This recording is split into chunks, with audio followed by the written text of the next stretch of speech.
We know it's all about impeachment and the process that will happen in the Senate, but we already know what's going to happen at the end, right? Sorry to spoil it, everyone. It's Professor Plum in the conservatory with the candlestick, okay?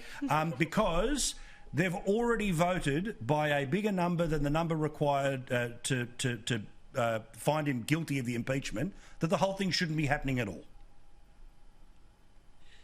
Well, look, the only thing I'd say is just never say never, because I think if the last year has taught us anything, it's that anything can happen. But you're right, it would take 17 Republicans to vote with every single Democrat to convict the president. And so far there has been that strong support of saying, look, it's not constitutional to have this against a former president because it's not explicitly ruled in or out in the Constitution. Now, there is really a basis for that being false in that the actual charge of precluding someone from running for office again would lend itself to the idea that you could have that after someone's left office. But really what it's done is given the Republicans an easy out to say, we're not going to say whether it was right or wrong what the president said or did on that day, that whether he did or did not use his power to discourage his supporters from going into the Capitol building, or whether his language encouraged them to actually do that. We can just say they don't have the jurisdiction to do it, so I'm voting against it.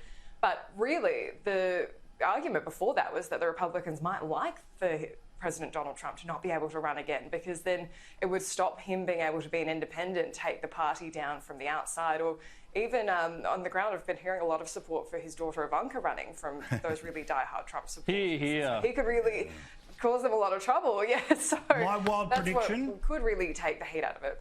My wild prediction, Trump doesn't leave the Republican Party. He stays in it. They primary the heck out of everyone who's voted against him.